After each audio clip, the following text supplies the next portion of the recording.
ba ang time management, time blocking, at Pomodoro technique? Ang time management is yan yung proseso ng pagpaplano at pag-organize ng oras mo para magawa mo ang mga bagay ng maayos at epektibo.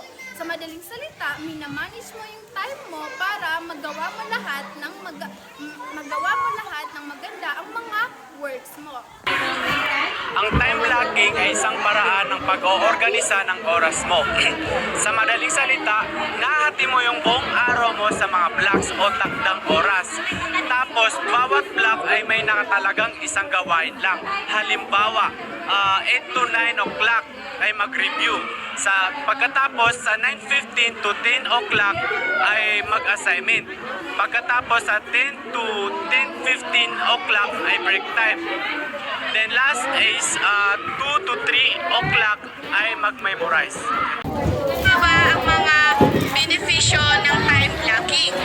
Ito naman ang mga benepisyo ng time blocking. Una is pinapabuti ang pagtutuon ng concentration sa isang bagay lang.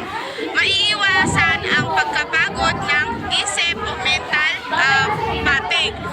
Number 3 is napapadali o nababawasan ang malalaking gawain.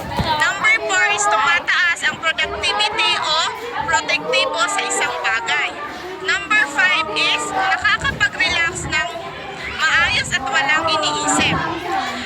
Pero paano ba ito i-apply ang time blocking? Una is ipaplano mo muna ang schedule mo sa kinagabihan para bukas alam mo na kung ano ang uunahin. Number 2 is maglagay ng maikling pahinga sa pagitan ng mga gawain para hindi ka masyadong mahirapan. Number 3 is unahin ang mga importanteng gawain. Gawin mo na yung deadline o pinakamahirap habang fresh pa ang utak natin. Ano nga ba ang Pomodoro Technique? Ang Pomodoro Technique ay isang paraan ng pag-manage ng oras. Sa madaling salita, mag-study ng focus in 25 minutes, tapos 5 minutes break and repeat. So ano nga ba ang benefits ng Pomodoro technique? Una, hindi ka ma-burn out kasi may break naman in every 25 minutes. Pangalawa, mas lalo kang nakaka-focus kasi 25 minutes lang naman. And after that, you can have break time. Pangatlo, mas lalong napapadali yung mga hirap at malalaking task sa maliit na part. So, paano nga ba i-apply ang Pomodoro technique? Una, mag-aral ka ng 25 minutes ng buong focus, walang cellphone at walang distractions. Pangalawa, mag-break ka ng 5 minutes. Pwede kang tumayo, uminom ng tubig at mag-stretch. Basta huwag mo lang hawakan yung cellphone mo. Pangatlo, ulitin mo ito ng 4 na beses para mas lalo mo matandaan kung ano yung pinag-aaralan mo. 4, after the 4th sessions, pwede ka nang magkaroon ng 15 or 30 minutes para makapagpahinga ka ng maayos.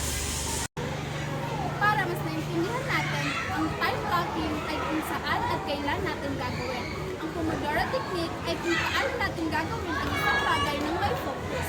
Sa madaling salita, kapag ginamit mo ang time blocking at Pomodoro technique, makakatulong ito na mas maging productive ka sa pag-study mo at makakaiwas ka sa